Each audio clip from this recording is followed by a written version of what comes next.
Imperative sentence you all know, अगर आपने study किया होगा रिवाइज कर लीजिए यहाँ पे कि जिस सेंटेंस से हमें रिक्वेस्ट, ऑर्डर, ये सारी चीजों का हमें बोध होता है, that is imperative sentence. Okay, तो लेट्स सी कैसे हमें चेंजेस करना होता है। सो यहाँ पे देखिए एग्जाम्पल मैंने राइट डाउन कर रखा है, listen carefully. So first example is he said to me bring a glass of water.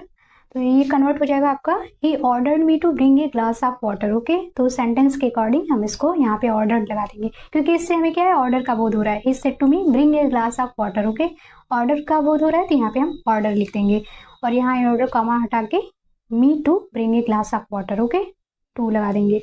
Then एक इसी तरह से नेक्स्ट एग्जाम्पल देखते हैं। The doctor said to me walk in the morning. Okay, तो यहाँ पे आप देख रहे हैं कि जो डॉक्टर है वो क्या है, एक तरह से उसको एडवाइस दे रहा है, ना तो यहाँ पे ऑर्डर का है ना रिक्वेस्ट है, यहाँ पे हम एडवाइस लगा देंगे। तो ये आपको हो जाएगा the doctor advised me to walk in the morning. Okay, तो यहाँ पे आपका एडवाइज्ड हो जाएगा, तो ये हो जाएगा इंपेरेटिव सेंटेंस का एग्जाम्पल। ओके, नेक्स्ट एग्जाम्पल है he said to me please give me a pen. तो यहाँ पे देखिए रिक्वेस्ट हो रही है, please give me a pen, तो यहाँ पे हम क्या कर देंगे, आप रिक्वेस्टेड कर देंगे, he requested me to give me a pen. Okay, तो सेंटेंस के अकॉर्डिंग हम ऑर्डर्ड, एडवाइस, रिक्वेस्ट, ये सारी चीजें हम इंपेरेटिव सेंटेंस में लगा देंगे। ओके, तो सबसे पहले तो अगर आपको सेंटेंस रिवाइज नहीं होगा तो सेंटेंस रिवाइज कर लीजिएगा, उसके बाद टेंसेस, और इसके बाद आप डायरेक्ट और इनडायरेक्ट स्पीच आप आसानी से कर लेंगे इजीली। इसी तरह से इंपेरेटिव सेंटेंस में नेगेटिव सेंटेंस भी कभी कभी आ जाते हैं, तो उसको आप कैसे चेंज करेंगे, एग्जांपल से आप लर्न कर लीजिए। यहाँ स्क्रीन पे आपको दिख जाएगा he said to me don't shout in the class. तो इसे हम चेंज करेंगे, यहाँ पे आप देखेंगे कि यहाँ पे नॉट लगा है, नेगेटिव सेंटेंस है,